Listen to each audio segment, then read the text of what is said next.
everybody, it's Dr. Joe and Dog Potty Callie. And today I'm going to show you some moderate core strengthening exercises. So let's get started. So if these moderate or intermediate core exercises are too hard for you, I also have a beginner, but if they're too easy, I also have an advanced one as well. So check these out and see if they're doable for you. So with core exercises, you really want to work the whole core, which is the front, the sides, the back, and the pelvic floor. A lot of times people forget about that one. So stick around to the end. I'm going to show you one for the pelvic floor and kind of the glutes, which help out as well. So just starting off, it's going to be a simple plank exercise. So a lot of times if you can get down on the floor, these are a little bit easier to do if the surface is a little bit firmer. So you can see me struggle just a little bit because this is soft. But a full plank is just propped up on your elbows. Make sure that your shoulders and your elbows are pretty much in alignment because you don't want to end up irritating your elbows. And then kind of come to your, bring your toes up like this because you're going to come up on your toes as well. So the big thing with the plank is really making sure you're tucking in your bottom or your glute area to get the core activated. So when you come up, kind of push back, try and get in a fairly straight line if you can. You really want to kind of pull your belly button in and squeeze those glute muscles. That's going to kind of help get you in a straight line. The angle might look a little bit weird here, but you're just kind of holding this plank. If you haven't done planks before, 10 to 15 seconds might be all you can do, and you can come back down. But ideally, you want to kind of be able to work your way up to 30 seconds to a minute and be able to do those a couple times. If you can do that, then you can work up to the advanced ones. So then the next one is just going to be a side plank. So now it's the same thing, that plank motion, but now you're on your side. So all the same rules apply. You want to make sure that your elbow and your shoulder are in pretty good alignment. Stacking up your feet, you're going to come up there. I like to kind of put my hand on my hip because I feel like that just kind of helps me get into the right position.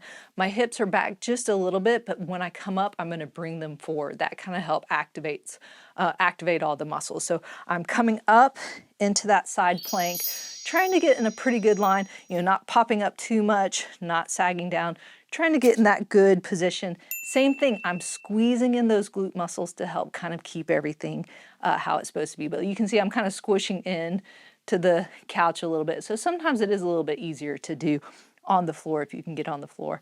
Same thing, 10 to 15 seconds to start off with if you can. Come back down if you need to. Work your way up to a full minute if that's possible. So then after you do that one, working the sides, now we're going to go work the back area of the core. So just lying now on your tummy.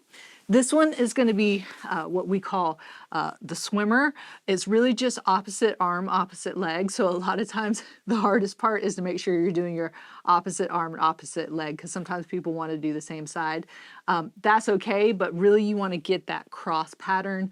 So that's why it's a swimmer. Imagine when you're swimming, you're doing your opposite arm and your opposite leg. So just coming down, if you need a little pillow to kind of place your forehead on, you can do that.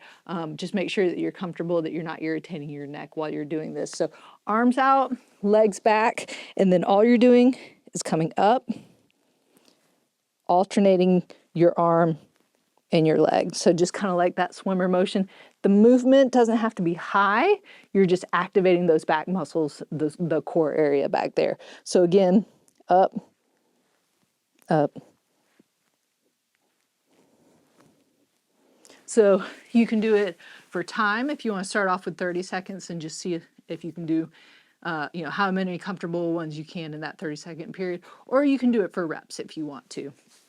And then going into the pelvic floor, the bottom area of that core, your glutes, kind of a moderate one is going into a bridge. I know people don't think about bridges as the core, but really you're activating your glutes, your hamstrings, and that pelvic floor in there.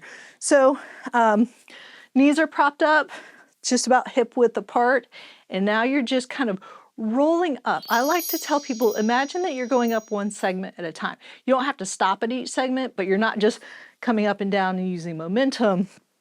You're rolling up, try and get in that straight line if you can. If you can't, that's okay. And then nice and slow rolling back down. So you don't have to go slow per se, but you need to control the movement. So if you want to go a little bit faster, as long as you're controlling it and not using momentum, that's fine. But I like to slow it down a little bit because you're gonna make those muscles activate a little bit more.